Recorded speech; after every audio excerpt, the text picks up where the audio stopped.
Na vocação de Deus em Cristo Jesus. Amém? Tome seu assento. Louvo a Deus por mais esta oportunidade que me é dada para falar da verdade da cruz. É sempre uma honra que o Senhor nos dá, o Senhor nos concede em poder ministrar a santa e poderosa palavra dele. Louvar a Deus pela vida do pastor desta casa, pastor Carlos Farias. Deus abençoe poderosamente, ao pastor Wallace também.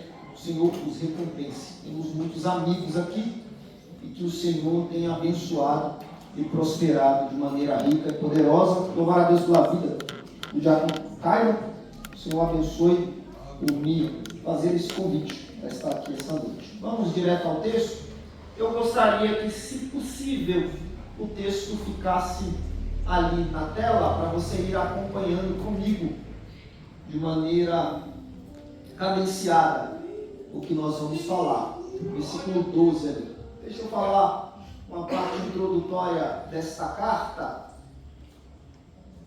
É uma carta que é chamada de uma das 4 cartas que foram escritas em prisões.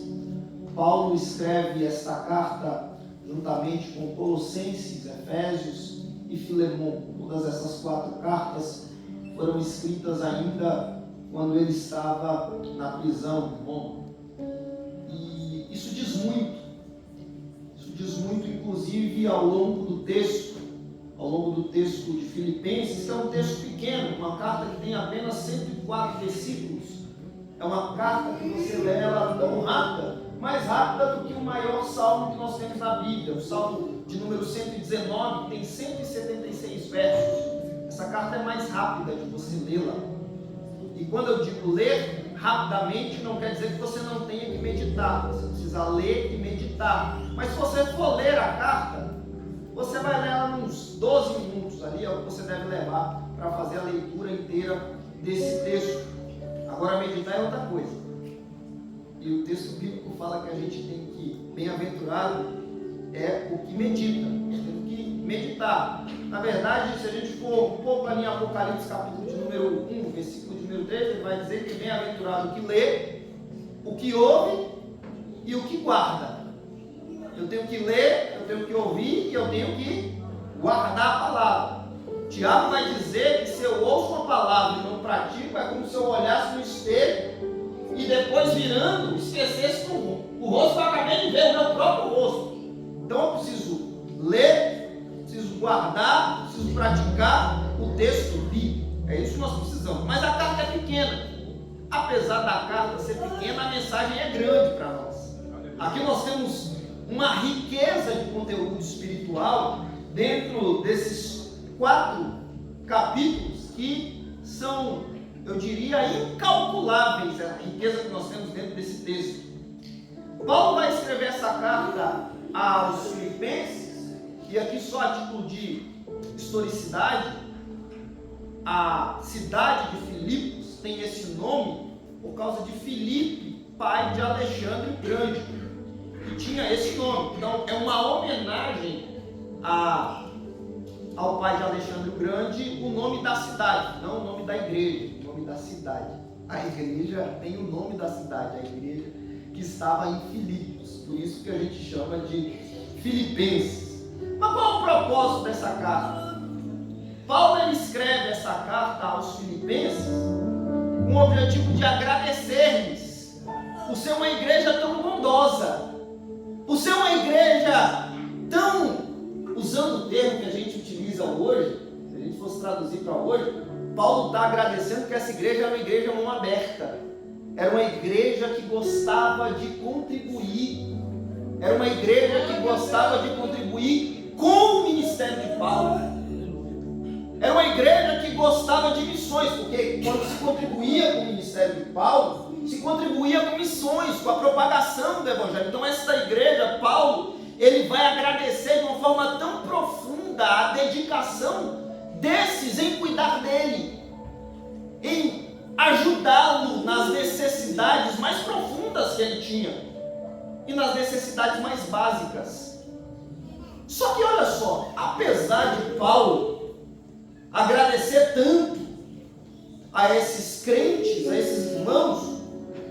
Em algum momento das cartas, Paulo, mesmo sabendo quem são os irmãos, da firmeza que eles têm, Paulo vai aplicar um tipo de vacina, um tipo de antídoto nesses irmãos, porque por mais que uma igreja seja boa, irmãos, por mais que uma igreja seja saudável, por mais que uma igreja esteja rompendo, é necessário de vez em quando nós aplicarmos algumas vacinas, mesmo sabendo que aquela igreja é muito boa, para que ela possa continuar sendo fortalecida, mas para que ela possa ser blindada daquilo que o inimigo pode trazer. Então, às vezes você vai ver um pastor, você vai ver um pregador trazendo uma palavra um pouco mais dura, e alguns irmãos ficam pensando assim, mas por que esse irmão está trazendo essa palavra nessa igreja? Essa igreja não tem tanta essa necessidade. Só que um senhor que conhece a igreja, que sabe da real necessidade da igreja, ele entende por que ele entrega determinadas palavras para aquela igreja, porque a ideia de Jesus às vezes é até guardar a mente, o coração daqueles que estão ali, para que não caiam logo mais à frente em determinados problemas que eu e você não enxergou ainda, mas que o dono da obra já enxergou e quer nos guardar e quer nos livrar desses problemas. E aqui é o caso. Paulo entendia que os filipenses eram uma igreja forte, uma igreja dedicada, uma igreja que contribuía, mas ainda assim havia uma série de coisas, porque nem sempre Deus vai esperar que a crise aconteça para que Ele possa nos corrigir. Às vezes Ele vai nos guardar antes que a crise venha, e às vezes a gente fica sem entender por que Deus está trazendo uma palavra de crise se a gente nem entrou na crise ainda, e Deus está trazendo essa palavra justamente para que não entremos nessa crise. Mas vamos para o texto. Bom, você já entendeu o contexto de tudo. Acho que ficou claro para você. Deixa eu correr aqui. O versículo de número 12. Paulo vai fazer uma explanação aqui muito interessante, usando uma metáfora muito interessante também. Uma metáfora esportiva. É importante nós lembrarmos de uma coisa muito simples e muito básica, que as Olimpíadas é fundada justamente na Grécia. E Paulo estava vivendo nesse contexto, então ele usava uma metáfora que aquelas pessoas daquela época entendiam exatamente o que ele estava dizendo. Mas ele vai começar no versículo de número 12. Vamos devagar aqui, eu quero ir devagar com você para você compreender claramente. Se você sair daqui compreendendo hoje esses 3 versículos, está ótimo, está excelente. Ó, Paulo vai começar dizendo: não que já tenha alcançado ou que seja perfeito, ou que já seja perfeito. Veja você, Paulo está falando de perfeição. Ele está falando: eu não alcancei, eu não cheguei à perfeição, mas é possível. Falar de perfeição no tempo de hoje é quase uma ofensa. Você falar, você precisa ser perfeito, é quase uma ofensa. Eu só não entendo por que isso é quase uma ofensa na casa de Deus também. Você vai falar, como assim? Na casa de Deus. Quando a gente fala em alguma coisa relacionada à perfeição, algumas pessoas começam a se retrair e falar, não é possível ser perfeito.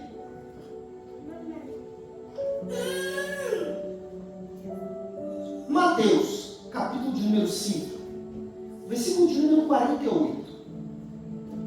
Não é um discípulo, não é um escritor,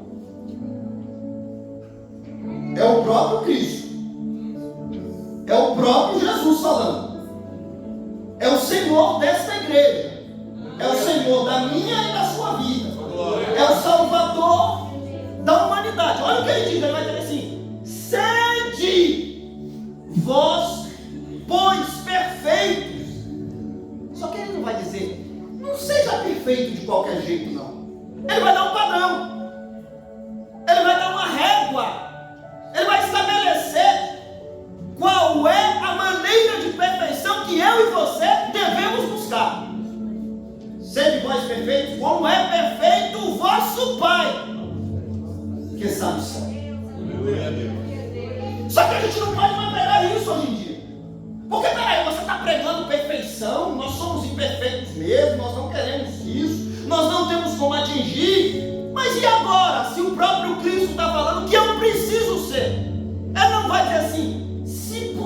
possível. E ele poderia usar esse termo, porque quando ele está na cruz, se aproximando da cruz, ele diz: se possível, passa de mim esse cálice, todavia seja feita a tua vontade. Aqui ele não usa isso. Aqui ele crava o texto e diz assim: sede. Assim como Pedro crava na carta, fazendo uma releitura do que está escrito no Pentateuco: sejam santos. É a mesma coisa. Ele não vai dizer que eu tenho que tentar, ele vai dizer sede. Ele não vai dizer que há uma possibilidade de ser, ele vai dizer sede. E agora? E agora? A ideia que para na nossa cabeça é: então quando eu não for perfeito, eu não vou ter conexão com Deus. Não é isso que o texto está dizendo.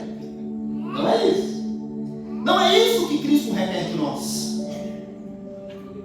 Aqui basicamente o que ele está falando é, quando ele fala de perfeição, quando ele fala da necessidade de ser perfeito, é porque esse é o único padrão que ele consegue enxergar para nós. É a única maneira que ele consegue enxergar para todos aqueles que são chamados para servirem a ele. Todos aqueles que entregam a vida para Jesus, ele está dizendo: eu só tenho uma forma e um sentido de ajudar você. É quando você se dispõe a querer entrar no centro da minha vontade, e o centro da minha vontade é perfeito. Então ele não requer isso de nós para começar a ter um relacionamento conosco. Ele não está dizendo que eu preciso ser perfeito para me relacionar com ele. Ele está dizendo: se você decidiu ter um relacionamento comigo, a única maneira que eu enxergo ser possível é melhorar você a cada dia, aquela maneira que você chega à perfeição que eu quero de você. Sabe o que é o ponto? Eu quero me utilizar aqui de uma história que não é minha, de uma história de um grande escritor do século XX, chamado C.S. Lewis. Ele vai ilustrar isso para nós. Ele vai dizer a maneira como ele enxerga o que Jesus está querendo de perfeição de nós.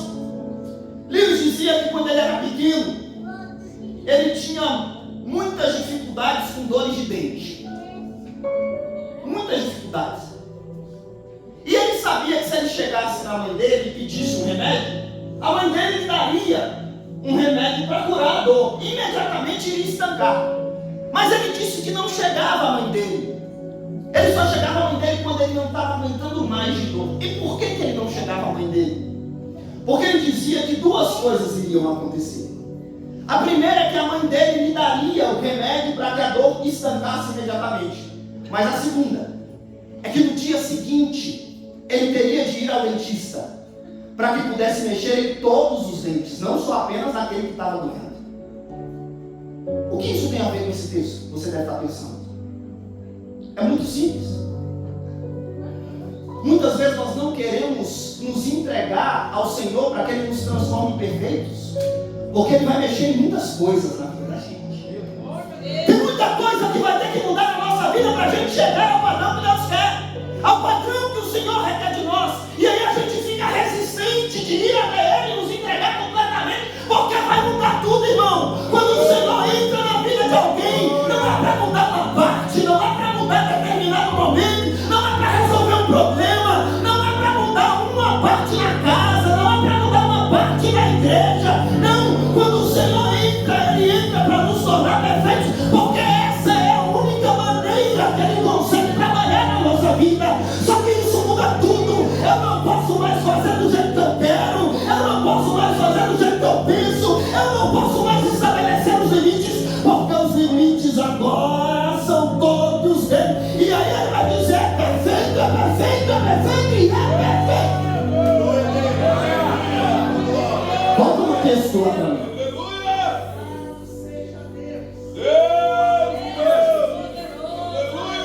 Só que Paulo vai dizer: eu não alcancei isso ainda, eu não cheguei lá, mas eu estou caminhando para lá. A única maneira que eu vejo, Paulo está dizendo, a única maneira que eu vejo É prosseguindo. E é prosseguindo em quê? Em direção ao modelo. Porque ele vai dizer, mas prossigo para alcançar aquilo para o que fui também preso por Cristo. Eu estou rumando. Eu estou caminhando para lá. E aí, Paulo, lá no 2:5 de Filipenses capítulo 2, versículo de número 5, Paulo vai estabelecer como é que eu tenho que ser, ou o que eu tenho que buscar. Olha o que ele diz: de sorte que haja em vós o mesmo. Você sabe muito bem que quando alguém é chamado de cristão, ele é chamado de réplica de Cristo. Ele é como se fosse um modelo daquilo que Cristo estabeleceu nessa terra. Só que a gente foge disso, irmãos, porque ser modelo de Cristo vai requerer a gente lidar com muitas questões, das quais às vezes a gente não está pronto para lidar. Na verdade, eu diria que a gente não quer lidar.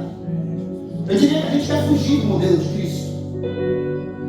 Porque fugir do modelo de Cristo vai requerer de nós uma sessão completa de tudo aquilo que a gente pensa e estabeleceu na nossa vida. Só que Paulo estava cônscio disso. Consciente disso, Paulo estava. Porque ele dizia, eu não alcancei porque eu vou alcançar. Porque um dia, num corpo glorificado, na Jerusalém celeste, na presença do rei, esse dia eu serei perfeito. Mas para que isso chegue, para que isso seja possível, para que essa perfeição chegue em nossa vida, eu não posso deixar para a tela, ou para começar a tela lá, eu preciso começar a ter aqui. O estabelecimento e a resolução firme no nosso coração de buscar a Deus integralmente, de nos entregar para o Senhor, de fazer apenas a vontade dele, irmãos, não pode começar quando a gente estiver no fim da vida. Isso começa no início da vida cristã. No dia que eu aceitei a Jesus, no dia que eu confessei a Jesus, no dia que eu me entreguei a Jesus, eu comecei esse processo e disse, eu estou caminhando, eu não alcancei aqui, mas eu vou caminhar para alcançar um dia. Muda para 13. Aí ele vai dizer, irmãos, quanto a mim, eu não alcancei ainda. Por quê? Porque está claro que ele vai alcançar, mas ele está arrumando, está na caminhada, está trilhando. Já eu falo mais sobre isso. Mas ele vai dizer, mas uma coisa eu faço. E aqui eu quero mexer com alguns de vocês. Ele vai dizer, esquecendo-me das coisas que atrás ficam. Se estivermos, grave isso, se estivermos presos você vai completar. Se estivermos presos não podemos viver e nem podemos pensar Há muita gente hoje que não consegue romper na fé. Há muita gente que não consegue fazer exatamente isso que Paulo fez, quebrar, romper. Eu esqueço das coisas que para trás ficaram. Tem gente que não consegue estabelecer-se na presença de Deus. Tem gente que não consegue firmar na fé. Tem gente que não consegue ter uma vida espiritual abundante porque está preso no passado. Ele está aprisionado no passado. E essa prisão não faz com que ele viva o presente precioso que Deus tem para ele. Mas acima de tudo, não deixa com que ele enxergue o futuro glorioso que Deus tem para a vida dele. Paulo aqui está dizendo, eu rompi com o passado da lei. A lei era quem me dominava, ela tinha sobre mim o seu jugo. Mas agora que eu conheci a graça,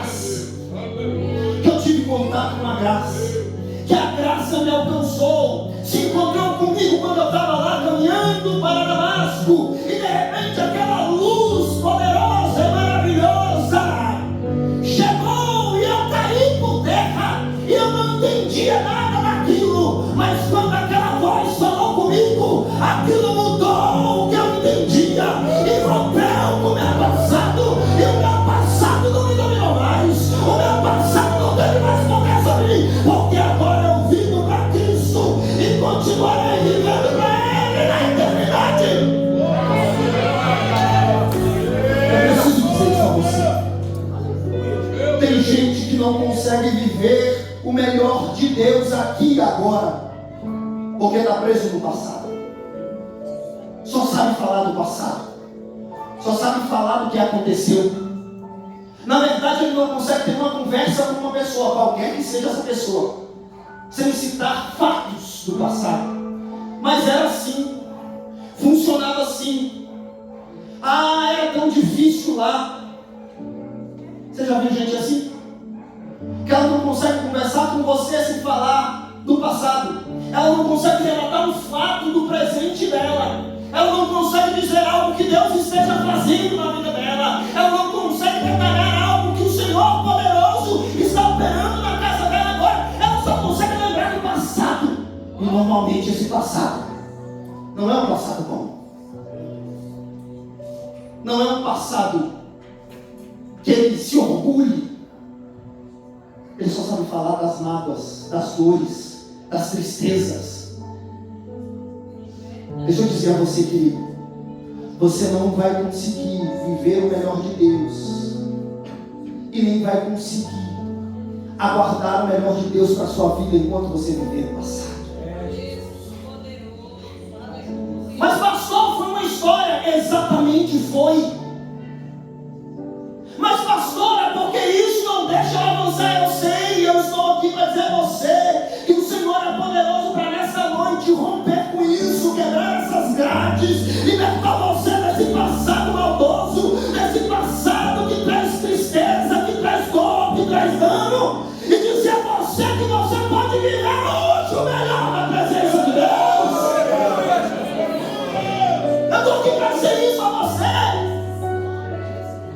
que há um futuro gracioso e glorioso na presença do Senhor para a tua vida. Que há algo maravilhoso para que você possa cumprir para o Rei dos Reis e Senhor dos Senhores, como Paulo cumpriu. Paulo falou: acabou aquele passado de perseguição, acabou aquele passado de lei, agora eu vivo na graça, agora eu vivo mergulhado na graça de Cristo Jesus, nosso Senhor.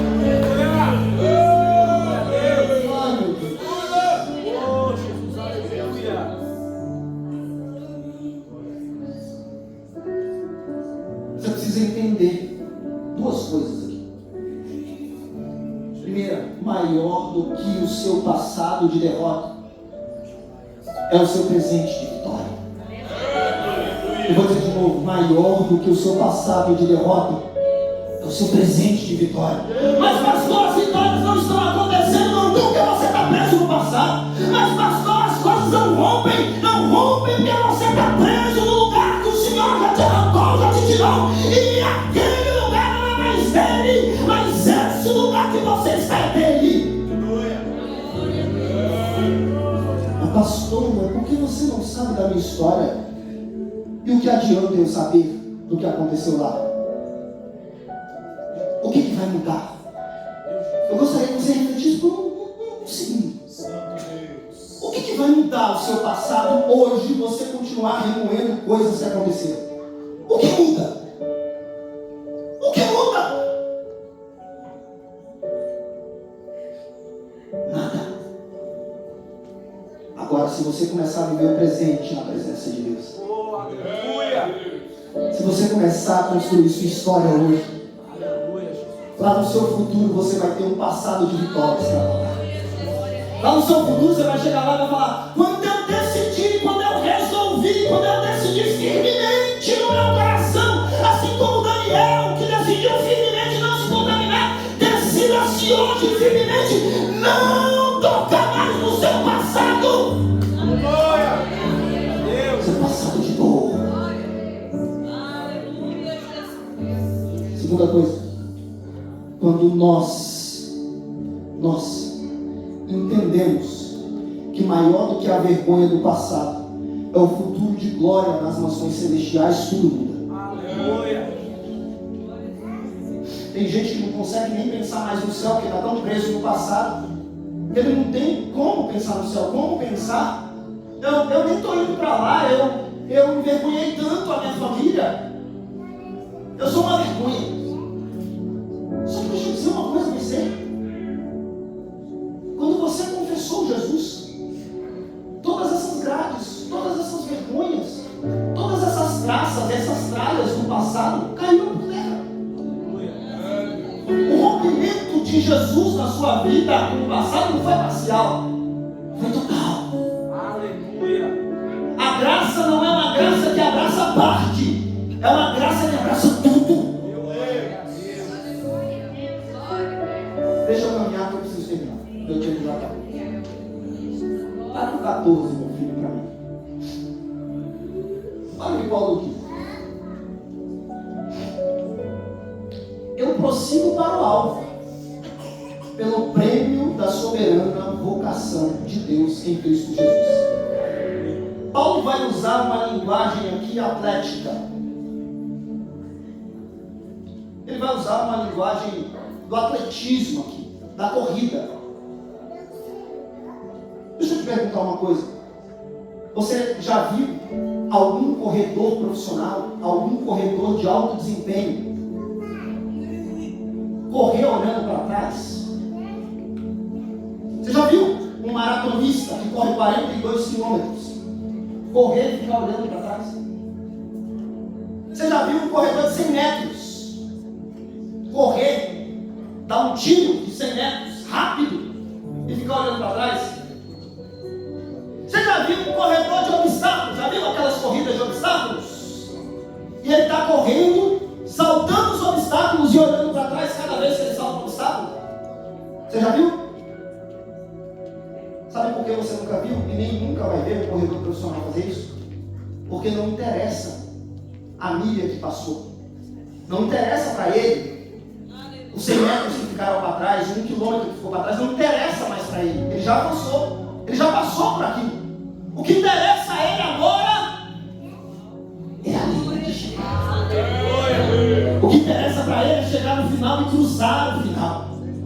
E sabe por que ele não olha para trás? Porque quem olha para trás não perde velocidade. Se ele olha para trás, pastor Bedival, ele perde velocidade, ele não consegue mais avançar. Se ele olha para trás, irmãos, ele perde para o adversário passa ele.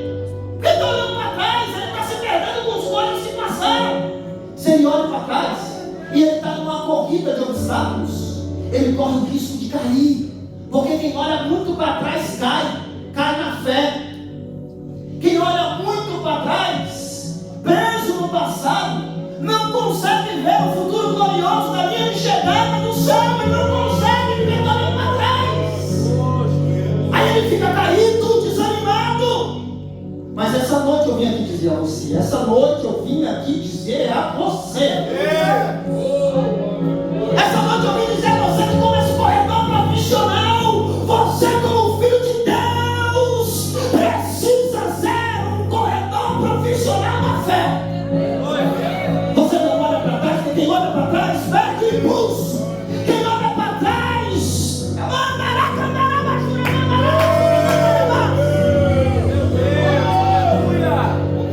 quem tira a visão do céu, irmãos, tira a visão da linha de chegada, não vai alcançar o prêmio. E Paulo tinha certeza. Ele está falando, eu prossigo para o alvo, pelo prêmio, porque tem um prêmio para todo filho de Deus. Tem um prêmio para todo aquele que entregou, que se esforçou. E ele sabia que ele só ganharia esse prêmio total, porque ele tinha ganhado parte do prêmio, mas o prêmio total ele só ganharia quando ele se encontrasse com o Senhor na vida dele.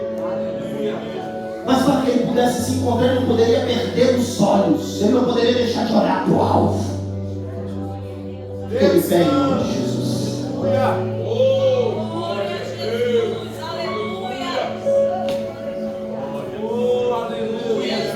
Como diz o texto sagrado, eu tinha muito mais a dizer-vos, mas o meu tempo não deixa. Outro dia. Aleluia. Eu continuo. Breve. Só você que tem problema com o passado, vem aqui à frente em nome de Jesus. Se quiser continuar lendo, continua. Continua aí. Agora, se quiser romper, vem aqui. Em nome de Jesus. Só me interromper que passar. Aleluia. Eu mandar pastor.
estenda a mão, meu tempo acabou, estenda a mão, eu só quero orar.